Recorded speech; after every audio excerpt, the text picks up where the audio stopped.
them. 787 departure frequency 15 will be 1257. 25 testing. Christmas is coming early. Welcome to SciFi And Friends. Glad you're with us today. Today is, what is today? December 10th, right? Yes, December 10th. And I'm glad you've joined us today. A little bit of updating on the SciFi And Friends. I had what I call a Kickstarter episode. Trevor and Casey came on, really inspired me. They really got me to learn the new technology that I had. I got a couple new mics, got a couple new mic stands. I finally figured out all the settings on the computer because I'm always trying to figure out what works, what doesn't. And finally sat down with them, figured that all out, felt very good, very confident. And that turned out to be a really good podcast, actually. And then went through my list of guests, and one of my top ones was Tyler Schallenberger. So I ended up giving him a call. He came down. We sat down for an hour and a half, and the nightmare began. For whatever reason, the podcast didn't record. So I'm so embarrassed to even tell everyone that, because that podcast with Tyler Schallenberger, and 1,000 apologies to Mr. Dr. Schallenberger, Master Schallenberger. He's a master in physics, but yeah, totally embarrassed about that. But it really just gave me a swift kick to the groin, took me out of the game. And I had a lot of school going on, a lot of side projects, did a wedding or two. And so I kind of put SciFi And Friends on the back burner just because I was so disheartened about the whole thing, because it really was one of the best podcasts that SciFi And Friends has ever done, because Tyler was such an amazing guest and had such amazing things to talk about and phenomenal stories, and was very vulnerable, and, oh well, it's gone forever. But the semester ended yesterday. I felt a good kick about that. Ooh. That's right. I went through my list of guests. A few of the guests are really pumped on to come on. Aaron Shockley, Jimmy Adams, there's a couple of guys, and I really wanted to get sharp and get prepared physically. I want to throw the kettlebell more. Technologically, no, I wanted everything to be ready as far as equipment, and I wanted my speaking skills and opinions and everything to be sharp, because the guests that are coming on are very opinionated and very intelligent, and I wanted to be able to be on their level. So I'm the guinea pig. Well, Kaleb Clark is one of my best friends and one of my favorite, if not one of the favorite, podcast guests to come on. How many? You've been on at least three podcasts, a couple podcasts. Either in together or just straight up you and me. That's even more. 3, 4, 5, somewhere in there. Yeah, it's because you have your own podcast. Yeah, you were on mine. We did Haiti. Kaleb, like I said, is one of my best friends, so we're doing stuff together all the time. All the time. I'm his best man. Gonna work on that speech. I got it down. I just gotta write it down. You know what I'm saying? All right, Kaleb. I'm gonna run down little things. Kaleb is a one of a kind of guy. He's studying marketing and media at Pitt State University. I think he's got one semester left. He's got a job lined out. He has his own podcast, the host of the 40th Round, and that references the time in his life when he was drafted by the LA Dodgers. Many moons. Yeah, Many that's moons right. past. That's right. So without further ado, welcome to SciFi And Friends.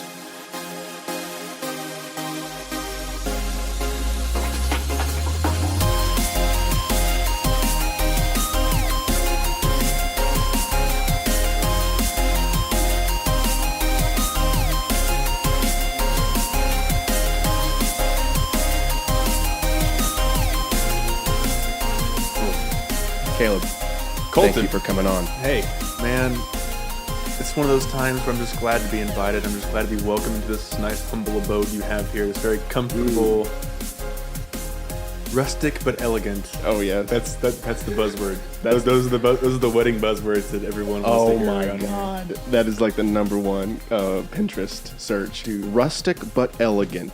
Courtney was talking about it, and she's like, all of your friends get married in barns. Mm-hmm. And yours was the first wedding where you weren't wearing jeans. Oh god. And she was like, everybody's wearing jeans. She goes, I mean, it's nice. It's very nice. Comfortable. But now I know what I don't want. Well, And hey, good, everybody good. has their, and you know what? Ours is going to be, I'm sure, just hunky-dory. It's going to be great. We're going to wear suspenders. Really? I don't know. Suspenders are good. Tyler Morton did suspenders, and I thought it would look really good. Yeah, it just depends on the wedding party. And Tucker is how going to you love feel. suspenders. Tucker wears them all the time. Yeah. He got me into him. Tucker has poisoned Do you have my mind. Do you have suspenders? Oh, yeah, I have suspenders. I'm not proud of it. Tucker's a very influential man. The amount of people that he has influenced, like you can just see it, like the hair, It all the starts style, with hair. the lingo, the way that they hold themselves. Like I'm like, you got a little bit of Tucker in you. Yes. Not that you, yeah, you do though. I mean, we all do. Tucker makes us what he wants. You us are to a be. product of your environment, and when you're around him long enough, like I had to get a hold of him because I wasn't sure in my phone. I had marked it down that I had a haircut today at 11, Right. but in actuality, I had it down as 9. So I text him, and the dude never calls or never texts back. Never texts. He always calls. Yep. You can send him a text saying, "Please don't call me," And he will. and ask a question, and he will call you within 5 seconds. Right. And I said, okay, just referencing 9 a.m. tomorrow, right? And he calls and he says, "I don't cut hair before 10 a.m., you nitwit." Just like that. Right. I'm just like, so it's 11? He goes, yes, it's 11. Of course. Okay. It's a, All right. it's a video. I know it's a video. He's brilliant in his own He's mind. awesome, and dude. I made the mistake of going with him on an antique shopping trip. Are you ever going to release that footage? Yes, we're going to get it down. Actually, that was the day that we did the 40th round. Oh. The podcast in the car, and we did it like right. 3 separate sections on our way to each destination, talking about straight razors a lot, what he does, and what he looks for. Because he bought a straight razor for like $15 that he's going to refurbish, and then we looked on Amazon and like eBay and stuff, and these things are going for like $400. Gee. I'm like, dude, that's all profit. Just Seriously. like, and just like going around and like, Right. To buy more straight razors. like I like vintage posters and how they look, like the old propaganda type stuff. Like, oh, it's like Coke had some really good ones. Like Coke when the Coke used to be in Coke. Like that kind Probably of, that kind of stuff. I assume so. I mean, if you're withdrawing from cocaine, like you don't have your Coke, and you look at a poster, you're just like, I need more Coke. Well, no, Stat. but that's a play on words. But honestly, in the history of Coca-Cola, They used to, yeah. and they still do, they still use coca leaves, but they're decoconized. And That's the point. a That's like non-alcoholic beer. well, yeah, right. Yeah, what happens with non-alcoholic beer? Like who ordered? Like just people that want to feel nothing but taste dirty water. Well, like, do you enjoy how beer tastes? Some beers, yes. Some beers, like you like dark beers. Yeah, I like strong IPAs and stuff. I'm not a hipster. Bouncing off that for a second, have you tried the new Blue Moon White IPA? White. Yeah, the White IPA. Blue Moon. I don't remember if I did. It's a little bit. I almost guarantee that you would love it. I tried it the other day, and it's really good. Let's try it out. But no, there's some days like beer. The thought of beer makes me just want to puke, Right. and not even being hungover. It's just any other day. Just not. In the But mood. some days, one Bud Light, one Coors Light, Yeah. just one, just the taste of it, Oh, yeah. the refreshing nature of it. It's awesome, and that's not a plug for Coors or Bud Light. If you want to sponsor the podcast, we're more than happy to. I didn't want to say Bush or Natty because I don't want to come off as Right. No offense to anybody who drinks Bush or Natty. Hey. My dad used to love Natural Light. I'm not there with them. I'm Dude, not there. my- I'll spend my- a little extra just Oh. for a little bit more quality. My rule is if I'm at least spending $10 on a 6-pack, and I started doing that in California, and then I just was like, I just kind of got used to it. Just okay, because Kelsey and I, when we first moved there, we had a beer kick because we went to a Festive Ales. And oh yeah, I remember those Snapchats. it was awesome, man. And I was totally a neophyte back then as far as beer goes, but we got to try hundreds. Inebriated? Hundreds. Oh, absolutely. I mean, you only got a little shot glass like that much, but he'd go back. But there were every type of beer across the board. I mean, San Diego is definitely a microbrewery Oh, dude, all those imports. and kingdom. everything. Oh, gosh. And So we were on this beer kick, and we got a 30-pack of Bud, like the day after all this, or the same week. I don't know how long that stuff was in our fridge. You know, like the 2 bottom drawers of your refrigerator that are for vegetables? Yeah. No, just Bud, just straight Bud, just red cans of Bud. And I remember the last 15 cans I just wanted to pour them out. I was just so tired of them. So at that point, I don't buy anything more than a 12-pack. There is a level of novelty that comes with that. I mean, Yes. it's just moderation. There's moderation. But yes, Coca-Cola uses decoconized coca leaves, which has the alkaloid cocaine, could be derived, and then from the what they do with the cocaine allegedly is make lidocaine and the painkillers for pharmaceuticals. Yeah. But back in the day, I couldn't tell you what actual date, but the cocaine used to be left in the Coke, and so that was like the secret ingredient was cocaine. You know, like. You know, that Schedule 1 drug. Yeah, now? exactly. The one that Escobar, what was Pablo Escobar made an empire on, and oh my God, I watched. They're still an empire. Cocaine Cowboys, right? Cocaine Miami. Cowboys. Yeah, but I guess right now, I guess it would be the opioid crisis. I know those are 2 different drugs, but being overprescribed and then kids overdosing on it. Yeah. Kids overdosing, adults overdosing, babies being born addicted. Did you see that video on YouTube? No. There is a convulsing infant That's like having withdrawal symptoms. that's having withdrawal. And convulsing, I'm talking like if a grown man, if Tucker Taylor's dad takes a child and just shakes it as hard as it could, like it looked like, I'm not sure how this kid is going to live. Like, was it for opiates for sure? Yeah, Or was it like heroin? It was, same thing. Which heroin's a step up because it's more concentrated and it's injected straight to the veins. I mean, maybe, but when you get that pharmaceutical grade shit, I mean, they're like so precise on how many milligrams, you know, with heroin, unless you got like a good dealer. Because I know this shit. But if you like with heroin, you don't know what it's mixed with and et cetera, et cetera. With the pharmaceutical, you're getting Oxycontin. That's a 30 milligram Oxycontin, and I don't know if that's that could be like a death. 30 milligrams could be just off the charts, but I don't know. But you know what I'm saying? Yeah. Same with like speed and Adderall. Yeah. Speed is like, shoot in your veins or meth or whatever, but you take an Adderall, it's condensed, it's measured, it's ready to go. Precise, you know? And see, that's the cool thing about like chemistry. It's like when I go into it and like look at things, you're just like, how the compounds mix and how they fuse and how they come together to make this, and then through the process of digestion, move into your bloodstream to your brain, which attached to the receptors in your brain, your opioid receptors, which increase your serotonin levels, your dopamine levels, and then just makes you like no pain, you feel good, Invincible. It's nuts. And then I don't think Whitney will mind me bringing this up, but Whitney's probably going to have surgery soon for her gallbladder. And she had gone in, and she was talking about them giving her fentanyl. Alls are the opiates, right? Fentanyl, apparently, because like I remember watching Drugs Inc. Me and Matt were watching Drugs Inc. a couple weeks ago, and we were watching this, and this heroin dealer would like mix his heroin. And occasionally he would mix in fentanyl with it. Oh my God! Just to make some kids overdose on it. Oh my God! Just so they would know it's good stuff. He wanted people to overdose. Yes, because he like said death. Yes.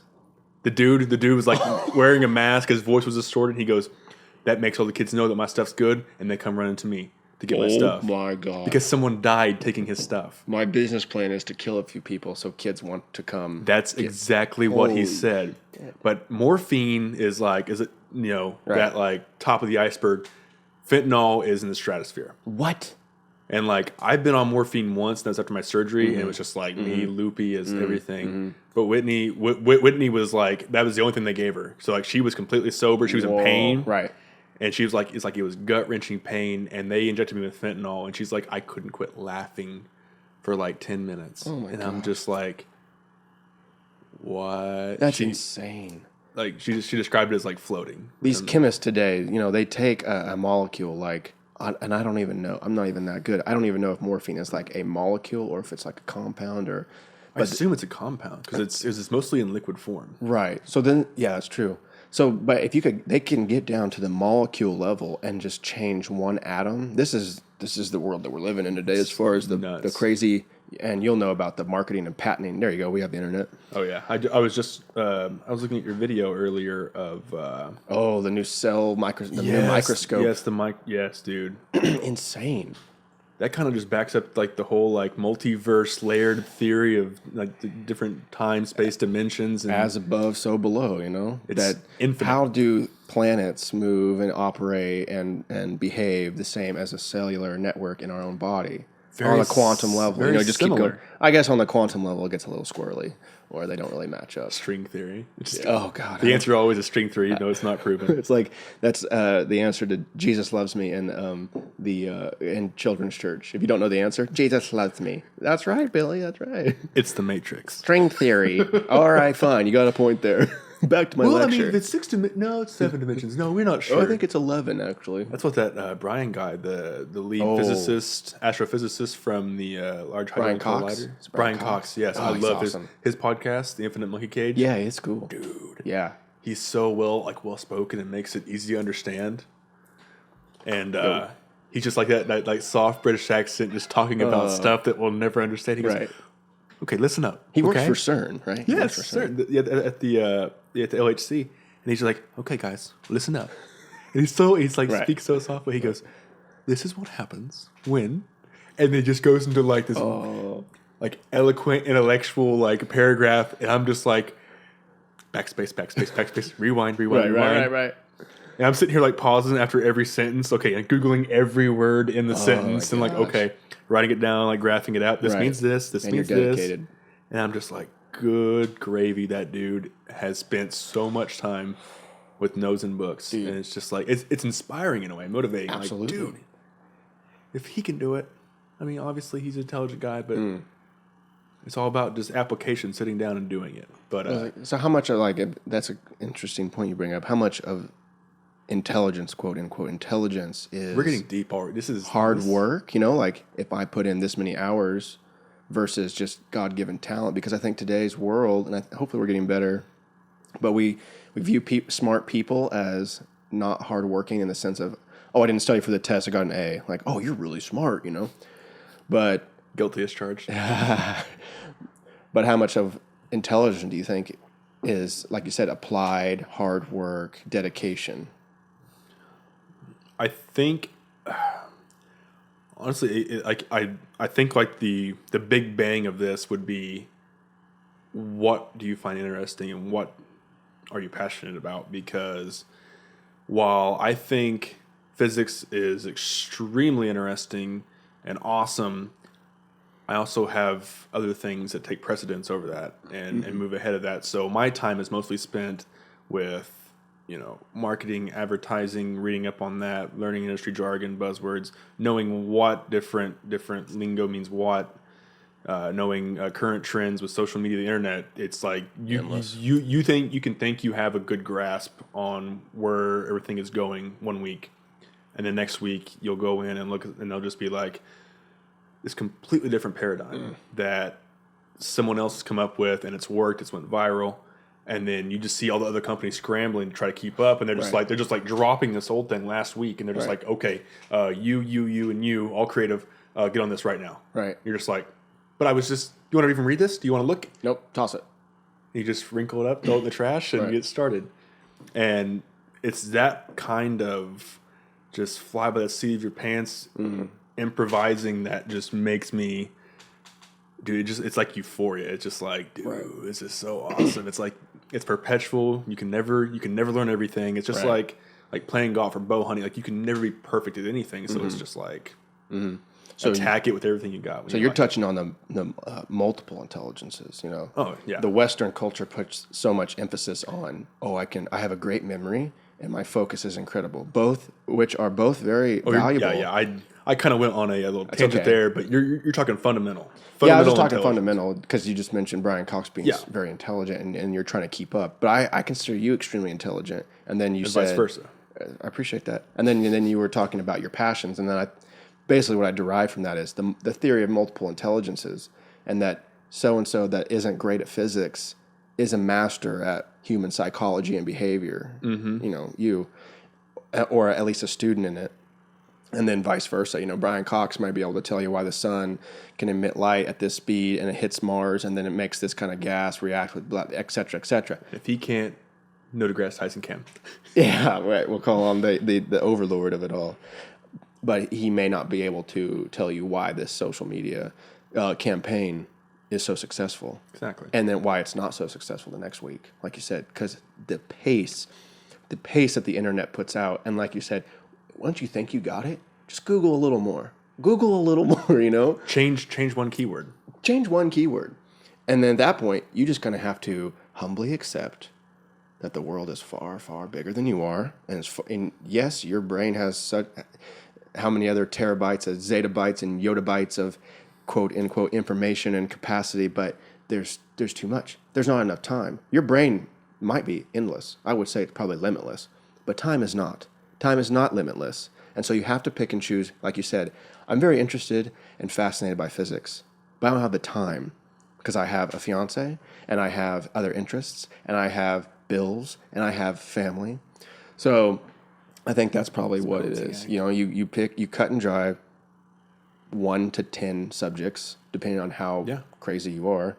And then that's why you stick with those, and you listen to other people that do other things, and you're interested in their passions. You go, wow, I'm not in NASCAR, but the way that you talk about NASCAR is fascinating, And I might go to 1 or 2 races, but I'm not going to get a Letterman's jacket with, Dale Earnhardt. I'm not going to put a flag on my vehicle. I'm not going to put a flag. 24. I don't have the time, And nothing against NASCAR. That's just my example. But No, that's how I feel. Bringing up Tucker again, that's how I feel about him when he talks about cutting hair and straight razors and stuff. The way he describes it, and just with the exuberance when he's talking about it, like it rubs off on you. It's like you just become just another atom just floating around his world. Just like tell me more. He's like gravity. It's just like absolutely. Ew. But yeah, the charge that he gives you, just because, like you said, he is passionate about those things, and they're such eccentric things that also catches you. Like there's a lot of people out there that live and die NFL football. They don't really catch my attention. It's just not that interesting to me. I enjoy it. I enjoy the heck out of it. But when someone says, look at that straight razor and starts to describe that's from 1829 and blah, blah, blah, Germany. Yeah. Whoa. That's really detailed and really not on my radar ever, So for some of his subjects that he's into, he used to be a taxidermist and all this kind of crazy stuff. Falconer and passion, just a polymath. Absolutely. Passion imbues passion. Yeah. And it's the difference between, like you said, enjoy it earlier. You said addicted and enjoying are 2 separate things entirely. You think so? Oh, entirely. Do you think you have to be addicted to be good at something? I think there's a level of... It's, to me, also the fundamental level of this is like sacrifice and compromise, coming down to the fundamental level of to be good at anything, to devote your life to being an intellectual in your field, being a good husband, being a good father, being a good role model, serving your community. It comes down to, again, time, and then being able to accept that you're sacrificing and compromising your time, your passions, and your abilities for this one goal, for this one aspect. And yes, the aspects tie in, they intertwine, it's like a grapevine, but the bottom line is, are you willing to do that? And if you are, then it's can be an addiction, but I think you have to enjoy it before it becomes an addiction. Enjoyment's like the first step. Addiction is like that step when you look around and realize I've neglected everything else in my life except for this. Yeah. And I've been there. I've been there with golf. I've been there with bow hunting. I've been there with just being addicted to getting all of my stuff in line. And it's selfish. But also that also ties in, I think you have to be a little bit selfish to want to be good at something, especially an individual type thing. Right. Like going back to high school football, I think we were so successful when we were all together because there wasn't any like selfishness among us. We were in a group. As a group, we were selfish. As a group, we had these goals. We wanted collective selfishness. Yes, a collective selfishness and addiction to want to break a mold that we've been cast in and be successful. Common goal type thing. Yeah. And that's one of those things like you never forget. You never forget those like bonds of those guys that it still amazes me to this day that, it's you think about it and I mean, occasionally you go back, you see some old plays or you watch film or somebody brings it up, and you think about those like even your linemen as being a quarterback perspective. You think of your linemen, those guys are taking a physical punishment every single snap, roughly, I don't know, 40, 50, 60 snaps a game. Mm-hmm. They are getting hit. They're putting themselves in harm's way for one reason. And the bottom line is that so the running backs, the receivers, don't have to have any physical contact at all. Mm-hmm. They are sacrificing themselves for one of the good of the team, but also so somebody else doesn't have to get. And to me, that and did it with no reservations, no hesitation. That was their job. They knew it was their job, and they did it. I would even add single snap. That line, the year after me, that line, well, even the year, my senior year, the line that you had, loved it. They were monsters. They were addicted. They were monsters. And then, but I think any line, any level of dedication, no matter how big or small you are, if the authority figure, the person that's put into power, looks at you and says, "This is your job," and whether you're 5'6", 160 pounds, or you're 6'3", 300 pounds, and you're devoted and and have this sacrificial mindset, and you're addicted and you enjoy it, you're all in. And that'd be like a really interesting theory to get into. Just like, what's the difference between the healthy and unhealthy, like communication aspect between that and enjoyment and addiction. Obsession, there has to be some sort of balance. It's a complex. That's what they always say: is what's the balance between work and family, work and life, and balance. America, is a funny word. Yeah, America is so driven on success and status and all these things that we actually brag on the amount of obsession and the amount of amazing things that we sacrifice. The number one I always think of is sleep. How many times have you heard someone brag about how little sleep they get? And they're applauded for it. On a college campus, it's revered. It's a mark of honor. I've been studying for finals. I haven't slept in 2 days. They're like, holy cow, you're really dedicated. Yet the impact on that person's health is devastating, and the impact on the person's ability to retain the knowledge, catastrophic. And so we are preaching and living by the wrong principles. We should encourage a good night's sleep. We should encourage a good diet. We should encourage a less vigorous work week. And that's not to say that we should be more lazy. That doesn't mean Sweden has it figured out, but I'm not pointing my finger there, but they have a lot of good things figured out, and there's a lot of things I don't agree with. You can't. Here's one of the best lines I've ever heard about Sweden and Finland and all those places is that they can pull that kind of stuff off. They can pull the socialism off. They can pull off the healthcare. They can pull off the anti-guns because everyone's Swedes. The whole country's full of Swedes. They don't have to be bureaucratic. We're Americans, and there's not and we're broken down. It's the sense of everyone's Swedes there. Here we have Israelis. Pot. It's a melting pot. We have the Mexicans. We have Swiss German whites. We have German regulars, full blood Germans. We have Native Americans. We have all this stuff going on. We have all these cultures, all these religions, and we are the gigantic social experiment of the world. And we've made it this far. 400 some years? We're good. We're don't know how much longer we're going along here. Things are getting tough. They've always been tough. But no one's doing what we are doing. And I have faith in this country, and I love this country. Mm-hmm. And every time I think about moving out, it's just like it's like walking out on your wife. Mm-hmm. Wife's having a rough time. You're not going to leave her. You're just going to fight through it. And if America's got to go down, I'm not jumping ship. I'm not. I don't want to. Maybe Australia looks pretty nice. New Zealand's beautiful this time of year. But no, you take up arms and defend her just like your own wife, right? Because you grew up here and you were afforded the freedom to do what you want and. It's one of those things. What was his name? Jocko Willink. I had him on Joe Rogan. Yes, I listened to it. But and I read some of his interviews and talking about it, and he was talking about like really how fortunate the people that lived in like Rumadi and Afghanistan during like 05, 06, like when Iraq war got really intense, and the people there, they lived in oppression. like just straight up oppression. You do this or you will die. And when you try to be empathetic towards that, or even slightly sympathetic and put yourself in that situation, what would you don't know, first off. There's no living in constant stress and fear. We don't know what that's like. Mm-mm. So, and to hear him describe it in his very just straightforward tone, it was just like hair raising. You're just like, dude, I've never had to experience that. And, thank God, because I'm a pansy, dude. Woo. I'm a pansy compared to those kids that just, they run around their houses that have walls missing, and they hear gunshots, and it's normalcy. It's like living next to a train track when when the train comes, you don't even notice it after a extended period of time. It's just part of your nature and part of your culture and part of your everyday reality once you live in, and it'd be terrifying. Absolutely, a straight bullet just comes through and hits one of you, and then. He got into more detail. I suggest everyone check that one out. That one was a great little reminder and a great lending perspective to America's freedoms and how good we really have it. But circling back around, sorry.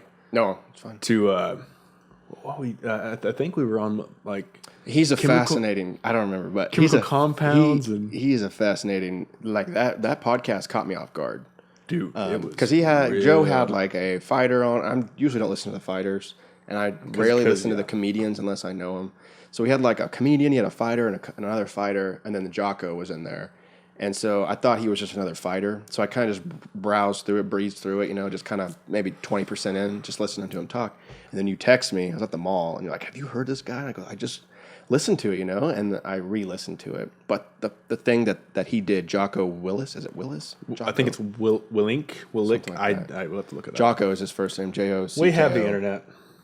But the one thing Willink. L-I-N-K. But the one thing that he did do for me is he spurred this passionate patriotism in me, kind of like, I really do like this country, and I'm very appreciative that I can drive to school, and that I'm not like, oh, look, that car drove over a landmine today. I hope I don't drive over a landmine. Yeah. That has never crossed my mind. You don't have to avoid IEDs. They're not I can walk into a grocery store and not worry about, jihad, Allah Akbar, boom, none of that shit. No. I can just live my life, and I can pursue what I want. I mean, I put together a podcast.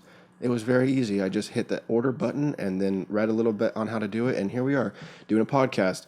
And a lot of those countries over in the Middle East and in Africa, like you said, it's normal for bombs to go off. It's normal to say goodbye to your brother in the morning and never see him again.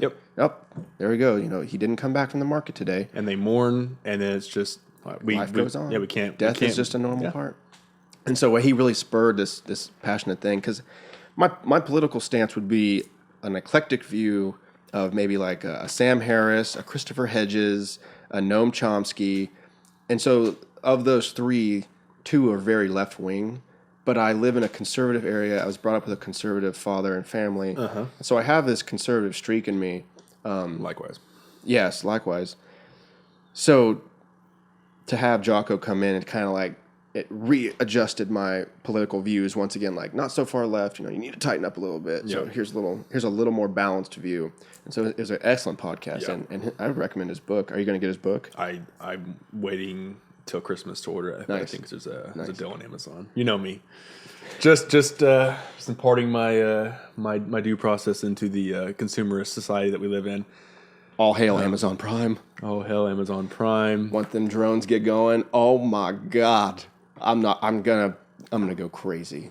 I'm gonna order something every day, so a drone comes to my house every single day. I don't care. You're gonna be that one guy, like people are gonna see a drone. They're gonna be like, "Well, Colton got something today. Dude, that box looks big." I mean, I have personal relationships with the UPS man, with the FedEx guy. Like, I'm thinking about getting them Christmas presents, but I'm just gonna order them, sign for it, and then give it back. It's like, oh, thank you, but you can have it. This is for you, actually. He comes every day, and anyway, enough about my online spending, but. Yeah. Oh, it's brilliant. But so I enjoy Sam Harris's stuff too. It's really. I really like Sam Harris. But again, you can't go into it expecting to have to just adopt all this. You have to go in with just a neutral mindset. Listen to it, take it for what it's worth, what it means to you, and then To me, it's just like it was this inspiring factor because he's so well spoken. You're talking Jocko? No. Sam? Jocko and Sam, the way they speak, Sam is just like this literary, brilliant savant mastermind. Just has the entire dictionary apparently, just at his disposal at any given time. Jocko is like he just like reminds me of like my father or your father. They don't say much. What they say, you better listen to because it's important, Potent, powerful, and the way he says it. And did you notice like the pause? After every time Joe would talk to him, he would pause. Just and like evaluating some people pause because they're either unsure or they're. It's just like sometimes it just loses me. Jocko, I'm just sitting here on the edge of my seat saying, "Come on, what are you going to say?" Right. And like it's that kind of just like I read Tim Ferriss's blog after he had did that, and I posted it on my Facebook. But Joe Tim rather had it underlined, like all like italicized. When he looked at me, it was more like he was looking through me. Sheesh. And just a guy who's been in command of some of the most badass people on the planet, who's like these badass guys are looking at this guy going, "What do we do, man?" Oh my And this guy's looking back at a bunch of stone-faced, absolute ninja warrior killers, Right. And he's saying, "You go here, do this. You go here, do this. This is the plan." And just like all these guys are just like gung ho, like they want to be there. They wake up with a smile on their face because they want to be in war. Oh my god! His thing about being willing to kill and willing to die. Oh my god, dude. That is like a tattoo. You already got a mark. Goosebumps every time. Goosebumps every time. And he dude. really spoke to you individually because you come from that kind of background, not a military background, but a background of servanthood, because that's what the police are. Being in service. Right. They are a service to the public and public safety and public health and whatnot. So when you text me that, I wasn't surprised that you really liked that podcast, because that is your background. Your dad's a cop, your brother's a cop. Fourth generation police officer. Fourth generation. So yeah, grandpa's for decades now all served this county in this area. Dad's in Crawford County now. He's been in Crawford County since he's been with Pitt State. PD, police department. It's not security. Just don't bring up security to him. He is a certified police officer. He wears a badge, carries a gun, and he has all facets of the law behind him. So Paul Blart, Pitt State cop. I wouldn't. I guess he was mall cop. Yeah. I wouldn't advise. I'm not going to say that to Bill's face. Never. No. But no disrespect. But no, it's one of those things. And God rest his soul. One of my dad's oldest mentors and former sheriff of Cherokee County, Chuck Sharp, passed away last week, and I went to his funeral. I believe it was maybe Tuesday morning. And police or even retired police, they get the full treatment. They had the police cars out front of the sheriff's office with the black tape over the middle. It's just like in the officers wear their badges, but there's a black tape across it. Like to define there's been a fallen officer. I didn't know that. And then during the funeral procession, I believe it's every 15 minutes. There's two police officers standing on each side of the casket, facing the crowd, and it's just they're standing at attention. They don't move, they don't speak, they don't show any expression whatsoever. And I mean, it was an hour and a half long funeral, just everybody sharing stories, and it was very, very nice. And Chuck deserved all of it and then some. But just to see those guys come up there, they come face to face, they give a salute, they slowly let it down, and then the one standing moves to his left. Or his right, depending on which side he is, or her left. They were female officers as well. And then they step in. This guy steps out. They about face, and they do it again, and then they walk off. And every 15 minutes, that was the routine. Wow. And Chuck's son had passed away in August. Buck, who was actually active Columbus police officer. Same thing. They're buried in their uniforms, badges, and. It just you get this sense, and like the stories I told, like some involved my dad, and you just think that's all these old pictures in this slideshow of these old cops and my dad back in the day with the thick mustache, just skinny, 5'8", just hell raising, just muscle bound dude. Right, I'm just right, like, that's right. my dad. Yeah, right. But then you get this sense, and my brother's the same way. You know, it's like seeing him in a police car and in uniform. It's like normalcy. It's like you never think twice. It's just like, yep, no police officer in the family. And I think that's, you know, we are in a police state as a nation. There's a lot of poor officers in this in this nation as a whole, and I'm sure worldwide it's you know it's no different. But seeing the positive example that I've been seeing for 24 years now, you know, hearing their stories and how they handled it, and to them it's PR work. It's managing people when they're at their worst or when they're most tragic, or this is just a bad day. Why'd you pull me over? It's PR. And it's an attitude test when they come in contact with people. And to see that positive example and then also have an appreciation for what they do, it's just part of who I am now.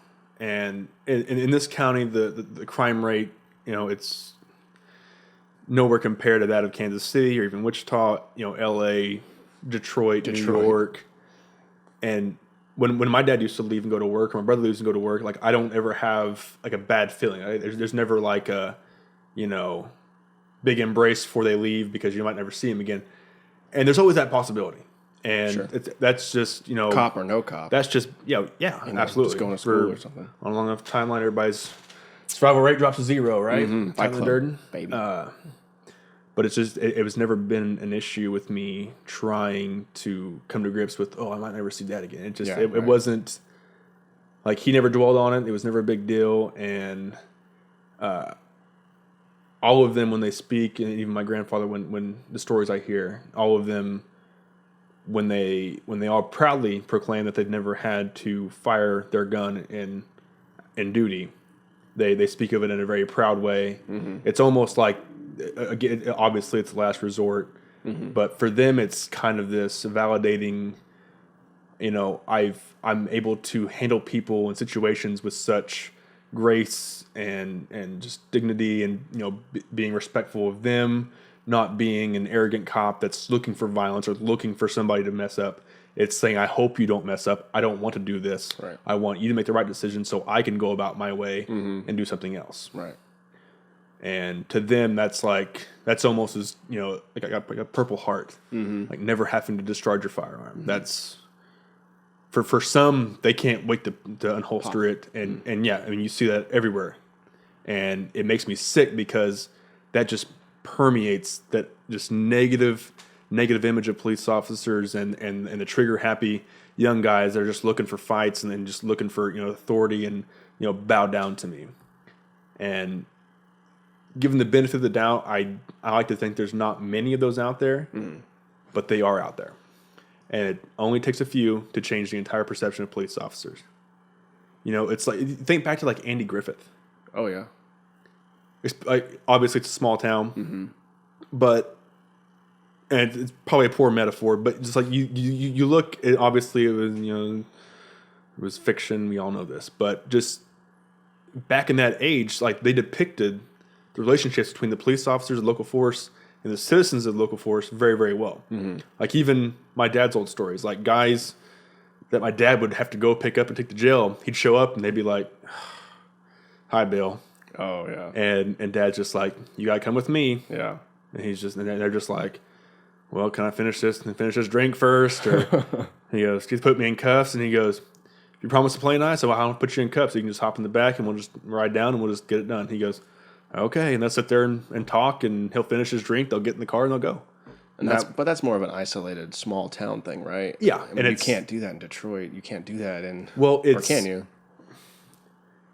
When you look at the risk, like again, very isolated, generalized, small town view of that. It'd be nice to have it like that, honestly. Yes, you know. But when you and crime around here, I mean, yes, you have your meth epidemic in this part of the country, extremely bad.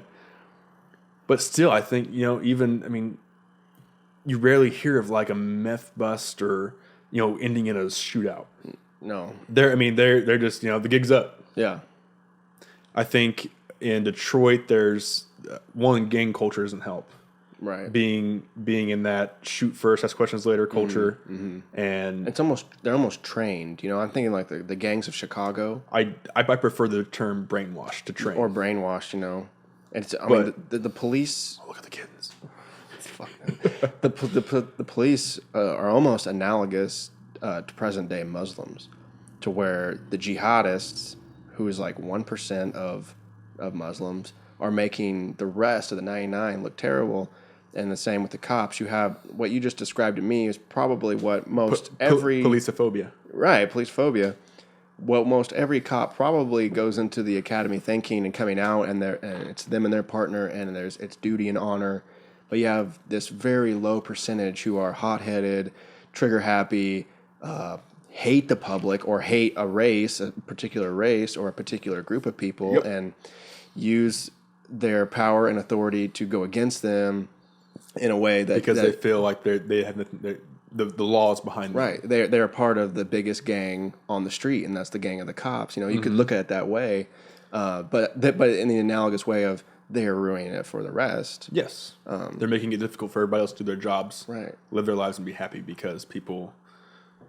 But for some reason, it's very, very popular to hop on the rebellious train of fuck cops. And I'm against cops, and there's so many. Yeah, there's police brutality, but a lot of the times, almost every time actually, the videos that they show, the stories that they share are so condensed that you don't know how it started, how it ended. You just get this out of context.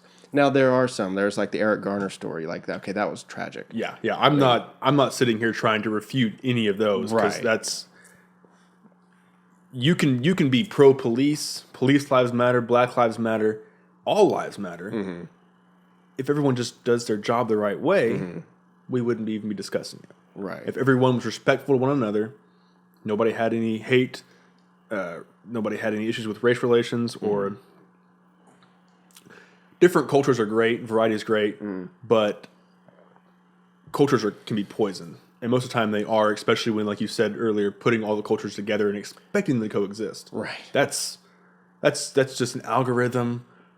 That like even Einstein's just like looking at it going, nope. Well, you wonder why. You see it happen. You have ghettos, and you have neighborhoods. White-topias. You have white-topias. You have Chinatowns. You have Israeli centers. You have all these places where why do you think that they conglomerate? You know, I mean, just think of Frontenac up north. Isn't that like an Italian? It's a very Italian-heavy place. Now. They have awesome food, and they have awesome cheese, and they have awesome all kinds of stuff like that. But you just say, like, cultures are magnetized to their own culture. Yeah. And they just kind of separate like oil and water in a glass. You shake it long enough, the two will separate. And it's a shame. It's a shame. But the longer that the cultures are together in America or wherever, the more they begin to blend, and you lose pieces of culture, new pieces are born. I'm just thinking of a video game culture. That's a totally brand new, didn't even exist maybe 20 years ago. And now it's booming. It's a huge culture. It's an actual career for some people. It's a lifestyle for a lot that didn't exist anymore. But then you also have maybe small town farming. Small town farming and homesteads are making somewhat of a comeback, but mostly they're becoming extinct because of large agribusiness and companies like Monsanto, commercial farming. And so you're seeing cultures arise and cultures fall, and you're seeing cultures being hybridized, one of those words. Close enough. I know what you mean. Right, and you're seeing this explosion of new culture and the extinction of old culture. And that is only going to happen in a place like America, where you have the freedoms that we have, the access to information that we have, the laws and duties of, not duties, the laws and, what is that? We have, and the Constitution that is in place to give us the rights what I was looking for, the rights that we have. That concoction, which is America, beggets all these things. Beggets CGI, beggets virtual reality, beggets Tesla Motors, I knew you were going to do it. I always go to virtual reality. All these things are just bleeding out of a place like this. And I'm not putting down any other countries because Russia is a fascinating place that has technological advancements in the space industry. Switzerland has CERN, and they're smashing atoms together. It's no longer a location-driven place, probably because of the internet, because of air travel. It's so quick to get here and there, and I can converse with someone on the other side of the world. That discoveries and projects can be worked on and revealed to one another in a blink of an eye, in the instant. So, and that's exactly it. Everything adapts and evolves, like video games. Rises, it falls with the paradigms and the shifts in culture and society. Because I mean, I was going to bring up virtual reality, and it's like what happens in 20 years when virtual reality is next year, or next year, Oculus Rift comes out, and we're recording this on December 10th. When I say next year, I'm talking first quarter, January, February, March. Oculus Rift is coming out with their consumer grade VR headset. That's step one. Then boom, a whole other subculture is born. Hold on, as Jurassic Park would say, hold on to your butts. Hold on to your butts. I mean, seriously, I don't know what that's going to do. As soon as they release the release date, I'm going to buy at least one headset, if not two. It's the Matrix. It is honestly the first step in something incredible. The way that we log on to the internet and we look at a screen and it's a bunch of hypertext and it's like a scrolling of a page and we watch these videos in 2D. What I'll predict about virtual reality would be Facebook is going to be a place that you jack into. You wouldn't log onto Facebook and update your stats. You're going to throw your VR goggles on and I'm going to chat with you. And we're going to say, where are we going to chat today? Let's chat in the Bahamas. We flip over to the Bahamas. Now we're in the Bahamas, and I'm going to be a 6-foot tall WNBA black woman today. And I'm going to chat with Kaleb, who's going to be a sumo wrestler. And, you know, the possibilities are endless, and they're quite disturbing in a lot of ways. Scary. I don't know how strong the human mind is. We've been in the same body for roughly 200,000 years. Evolutionary speaking, and our mind has been roughly the same. And so the way that technology is influencing us and pushing us to adapt in strange and bizarre ways, I don't know if we're ready for VR on that kind of level. The kind of level of VR when you strap them on, you don't know if it's real. You lose grip of reality. That's like Inception type stuff. A dream that you know think is real. What you're doing. And I already have dreams that I think are real, where I wake up and I go, "My God, that was so real." I bought into it the whole time. What happens when virtual reality is on that level? I mean, I don't know. And you take goggles off, but then maybe there's more. Like maybe it's just like, oh, dude. What happens when they tap into your head and they can zap a little piece of your brain that turns off your dimension of time or your analysis of time, to where 1 second is 100 years? Is that a conspiracy theory? I don't know. Could be. It's a fan theory. I mean, seriously, what happens when they control time? What our perception of time, or what happens when they control the perception of you in your body?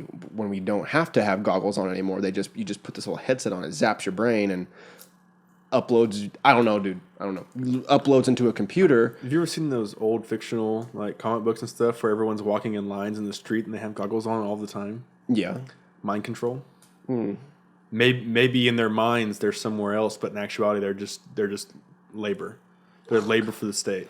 I'm totally for virtual reality. I'm totally for augmented reality. I'm totally for all these things because what it's leading to is a individually based reality for each person. And like we were talking about drugs earlier, instead of Whitney getting Hybridol, Fominol, whatever you said, fentanyl, they'll be able to scan her genetic code and say, actually, the drug that works best for you, that's not going to KO you, that's not going to make you put you 6 feet under, that's actually going to work the best for you is fentanyl 2, the sequel or something. Like molecular diagnosis of genetics and everything else. Right, that's just a piece of the individual worlds that we'll be living in.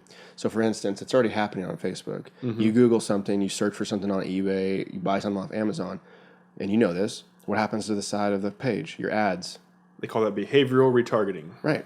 All my ads are honest stuff. Kettlebells, filming equipment. That's it. I never see anything for... Facebook as well. Facebook as well. I don't see anything for furniture. I don't see anything for clothes because that's not what I'm looking for. Now you take now that. you're getting into customized marketing. That's what it is.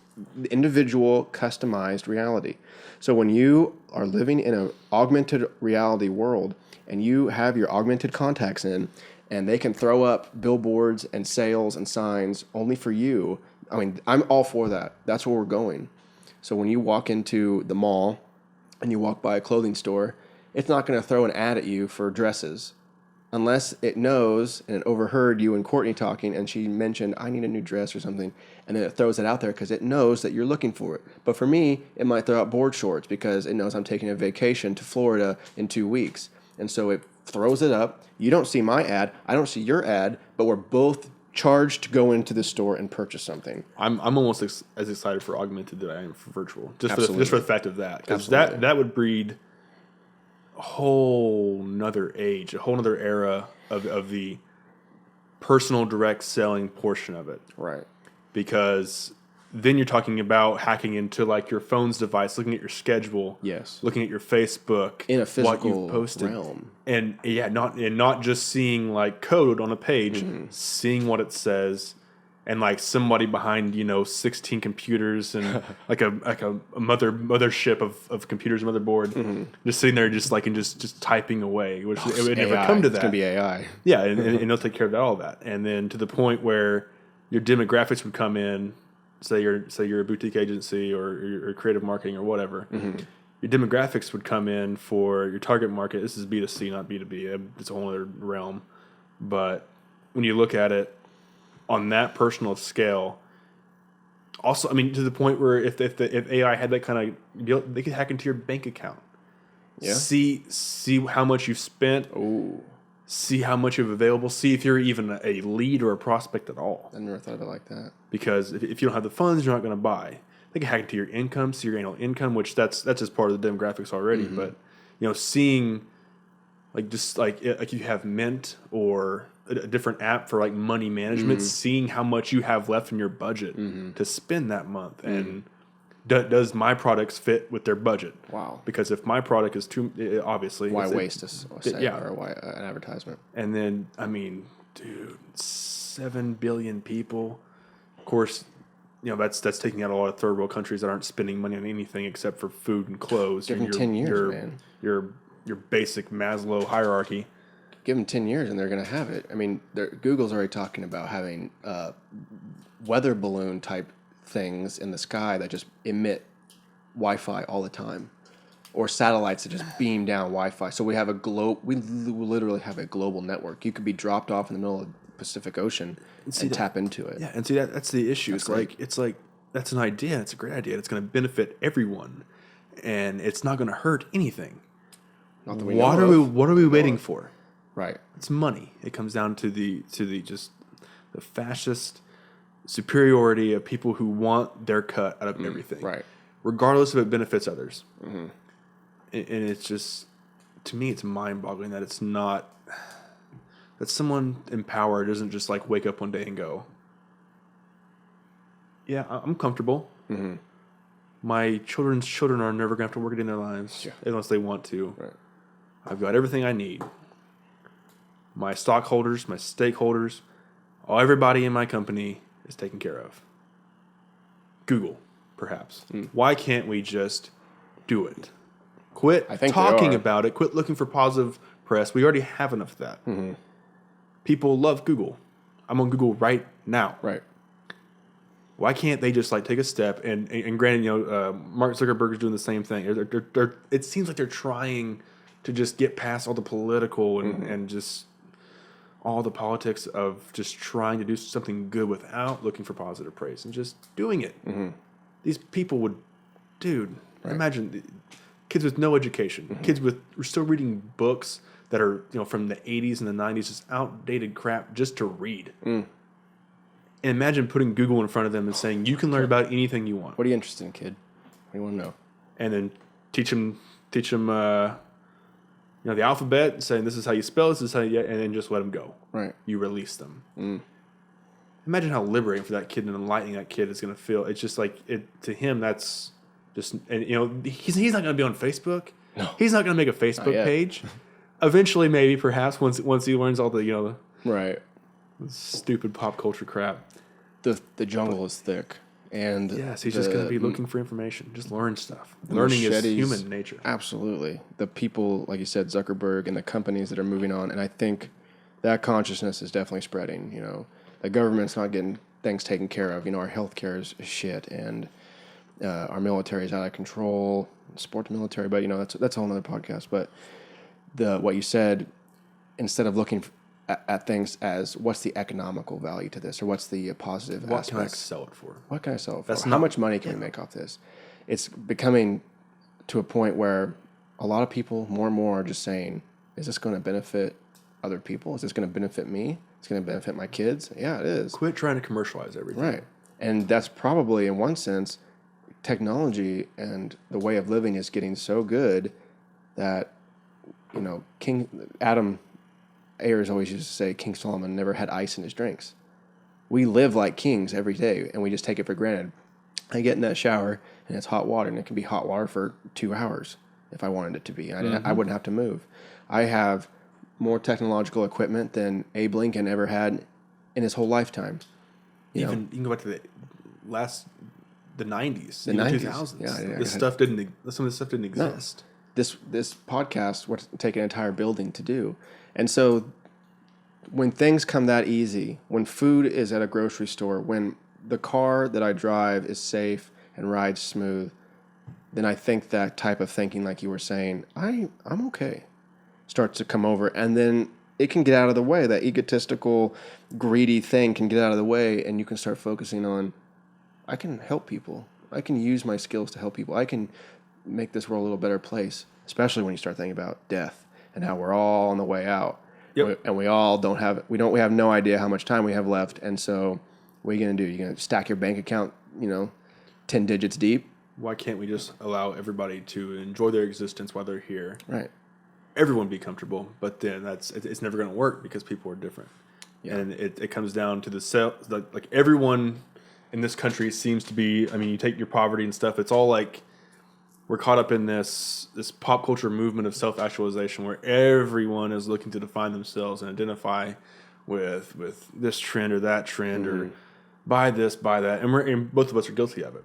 Mm-hmm. But I think what it comes down to, just to reiterate what you said, is that I think the kids in our day and age that grew up without any wants, without any, not, white collar, living in mansions, Florida, we're blue collar kids raised by hardworking people that have seen what hard work can do when it comes to making our own lives comfortable, but then also wanting to having that desire to go in and just make it this kind of the same situation for people who don't. And it's just like, just comes down to like wanting to give and serve your time back all the way to the beginning of this podcast, which, man, we've been going for an hour and something right now. Jeez, that's awesome.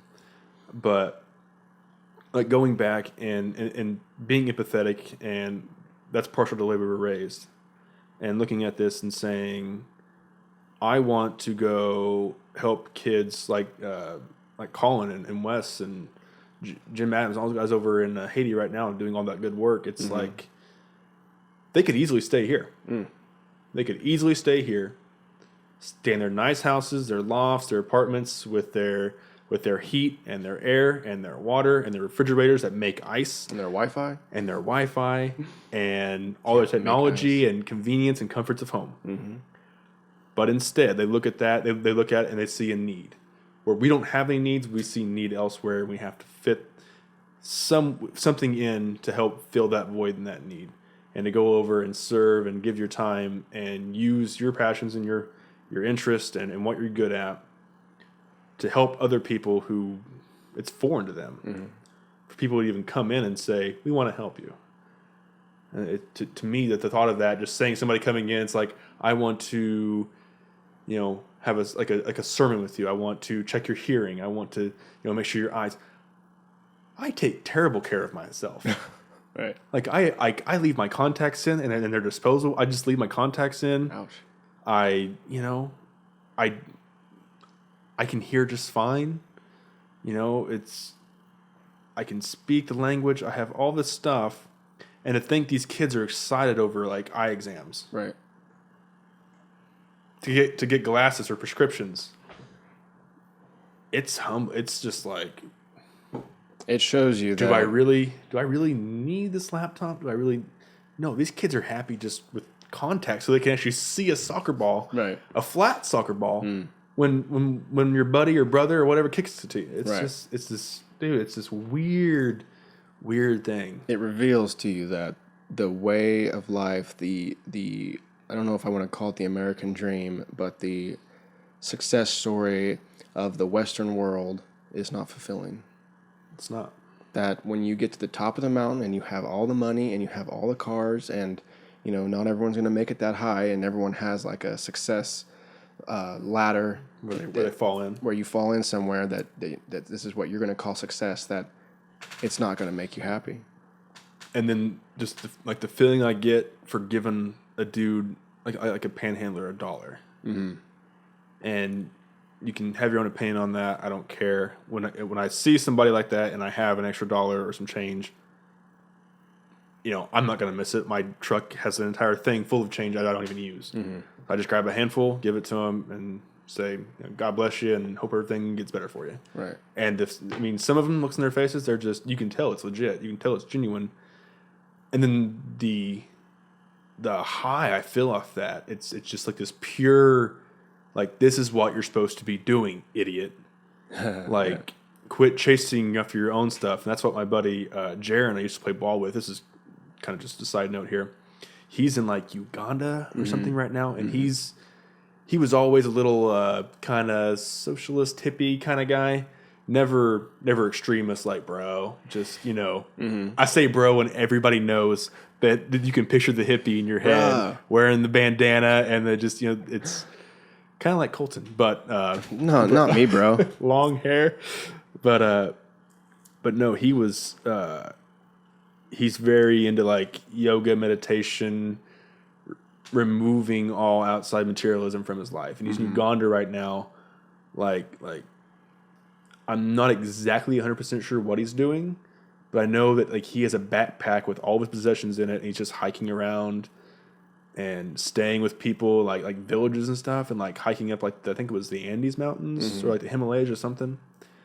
And just he like his whole persona thing is just like lose yourself in serving others. Just like don't worry your mind, even though you think you can. It just remove it all. Remove the chains that like hold you down with affording that car or landing that house or getting the promotion. It's just like we need to lose that.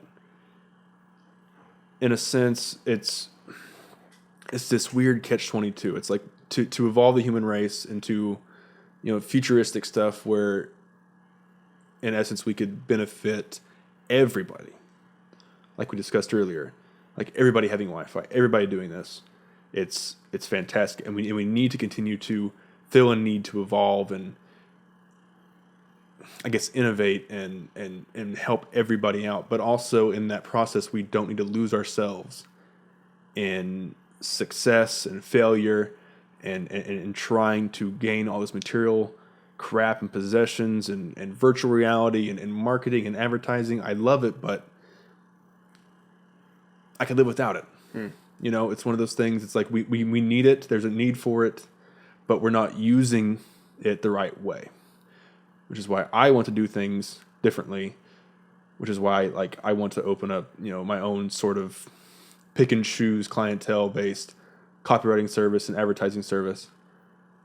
But then we need to innovate, but also we need to not lose ourselves in the process of innovating and remember every day why we're doing it, be motivated and inspired by the reasons that we're doing it to help others.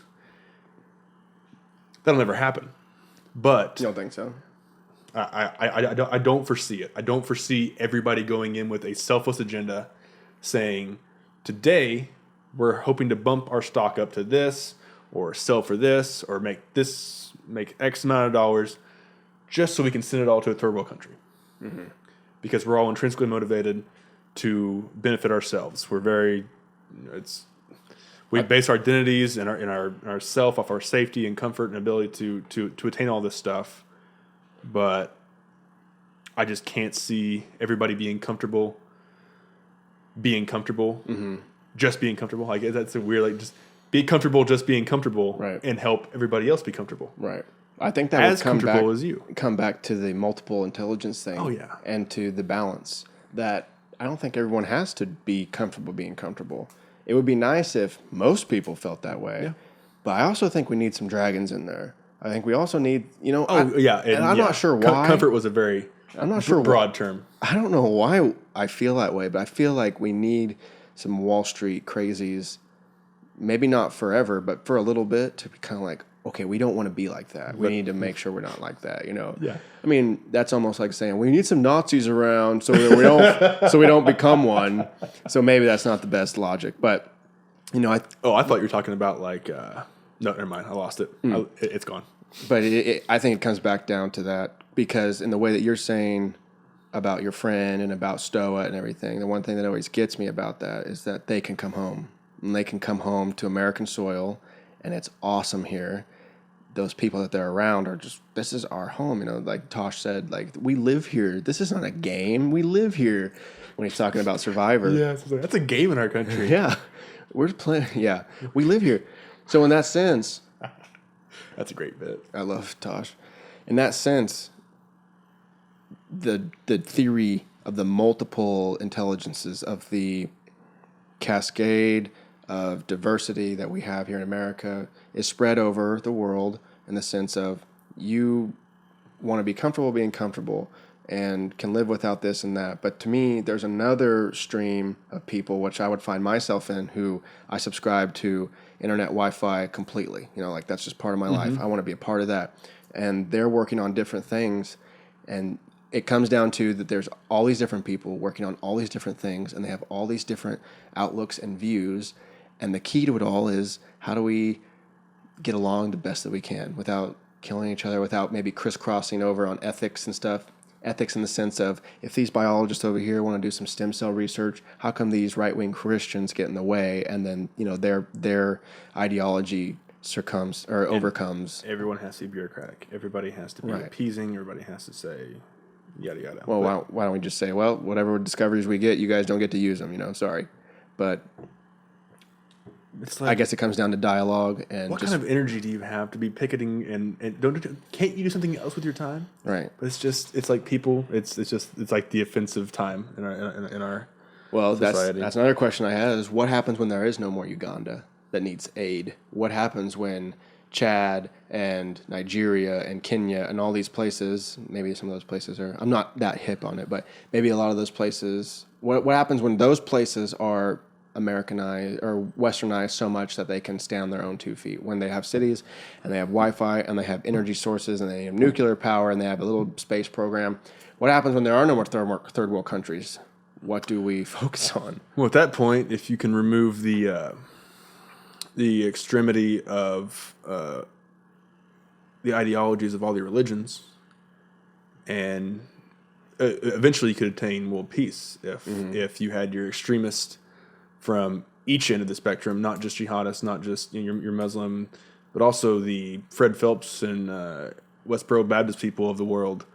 If you could remove the hate and remove the insane, absurd ideologies that follow that, and we had a discussion on your Facebook post today, but me and Trevor just not so. I mean, just take down the authoritism, where if it works for you, great, and everybody's gonna believe what they want to believe. But when God talks about casting fire and burning, it's yes, that's a part of the Bible, but we don't have to be so extreme.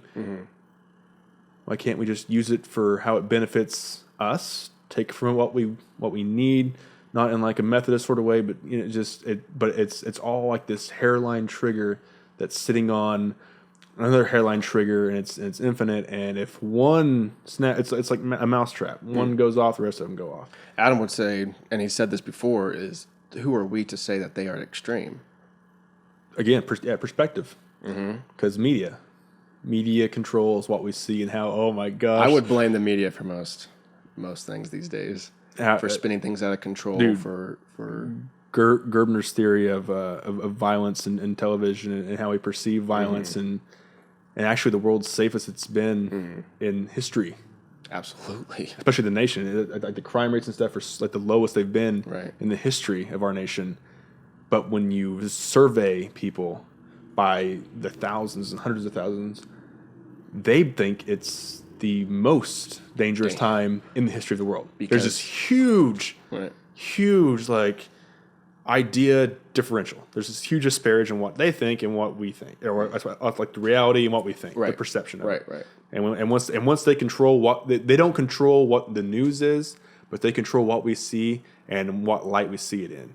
You see a story come on, and you hear this minor tone, like this low minor tone in our minds, psychological closure saying, "Oh, here comes the bad guy," or here comes the monster, and they do that subliminally. That's the beautiful thing about like seeing it, even on the college campus, and like seeing it and knowing behind the scenes stuff. It's eye opening.